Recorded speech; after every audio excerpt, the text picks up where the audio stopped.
तीन प्रकार की प्रकृति होती है। हम सभी लोग, हमारी प्रकृति है और वो तीन प्रकार की प्रकृति है: उत्तम प्रकृति, मध्यम प्रकृति और निम्न प्रकृति।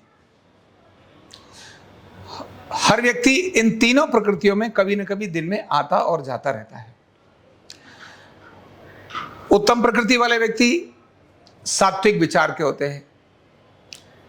मध्यम प्रकृति वाले व्यक्ति ये मध्यम विचार के होते हैं और निम्न प्रकृति वाले व्यक्ति ये तामसिक विचार के होते हैं। हमारे विद्यालयों में जो आज के विद्यालय और गुरुकुल के जो पहले की परंपरा थी, इन दोनों में बहुत अंतर है। और जो प्राचीन विद्यालय थे वो सभी विद्यालय प्रकृति के अनुसार प्रशिक्षण देते थे और हमारे दोनों ब्रेन के हेमिस्फीयर को समान रूप से एक्टिवेट करते थे, जागृत करते थे। एक हेमिस्फीयर हमारा केवल लॉजिकल काम करता है, अगर यहां लॉजिक फिट होगा तो काम करूंगा, नहीं तो नहीं करूंगा। और दूसरा स्पिरिचुअल और इमोशनल वे में काम करता है।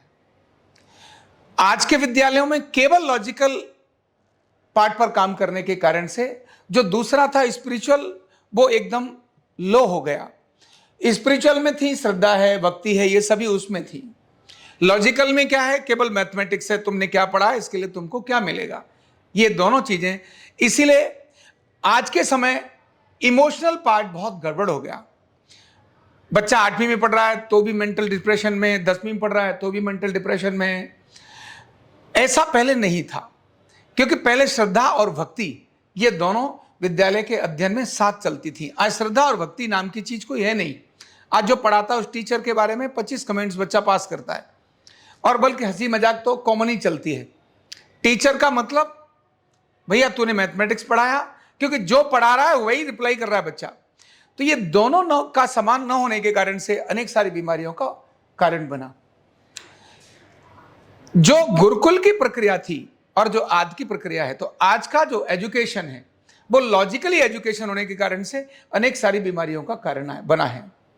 और वास्तव में इसीलिए श्रद्धा और भक्ति हट गई तो बच्चा माँ बाप से भी प्रश्न करता है, बच्चा ऐसे अनावश्यक गुरु से प्रश्न करता है, और वो लॉजिकली होने से मटेरियलिस्टिक हो गया, यानी भौतिक हो गया। आज सिर्फ उसको भौतिक चीजें ही नजर आती हैं, ऐसा हो गया। हर चीज को मापदंड उसी प्रकार से नापता है, इसीलिए अपने खुद के खेत में यूरिया डालता है और अपना खुद का परिवार उसमें बीमार होता है। जो गाय भैंस से दूध निकाल रहा है उसमें इंजेक्शन डालकर दूध निकाल रहा है, क्योंकि लॉजिकल है कितना अमाउंट आएगा, कितना पैसा आएगा। और इसीलिए हॉस्पिटल भी उसी कारण से बन गए। हॉस्पिटल में आने वाले व्यक्ति को तुमने कितने लोगों को आज काटना है, वो यही सोचता है, क्योंकि नेट रेवेन्यू लॉजिक के साथ आता है, श्रद्धा के साथ नेट रेवेन्यू नहीं आता है।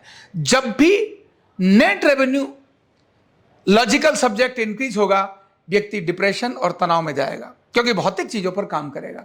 और जब भी स्पिरिचुअल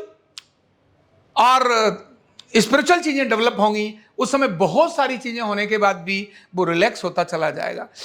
और आपने देखा होगा जैसे जैसे लोग पैसे वाले और धनवान होते हैं, उनकी बुद्धि उतनी भ्रष्ट होना शुरू हो जाती है, उतना ही वो विकृत होना शुरू हो जाते हैं, उतनी उनकी नींद भाग जाती है, उतनी बीमारियां उनको घेर लेती हैं।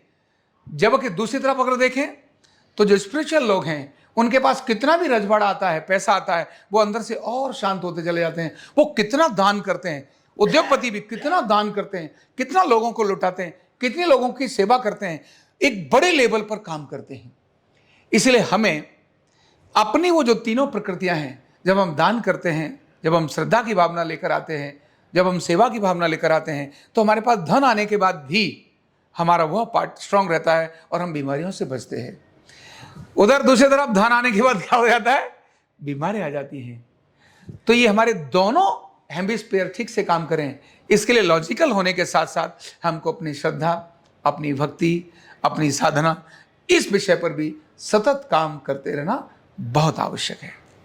बहुत बहुत धन्यवाद। न्यूरोथेरेपी का कंप्लीट कोर्स सीखने के लिए जुड़िए हमारे ऑनलाइन ट्रेनिंग प्रोग्राम से और जानिए करीब 100 बीमारियों का इलाज बिना दवा और बिना मशीन के। इस न्यूरोथेरेपी ऑनलाइन ट्रेनिंग प्रोग्राम से आप घर बैठे बन सकते हैं गवर्नमेंट सर्टिफाइड न्यूरोथेरेपिस्ट। रजिस्ट्रेशन के लिए नीचे दिए गए नंबर पर अभी कॉल करें। और हाँ, हमारे वीडियो को लाइक करना, शेयर करना और चैनल को सब्सक्राइब करना बिल्कुल भी ना भूलें। धन्यवाद।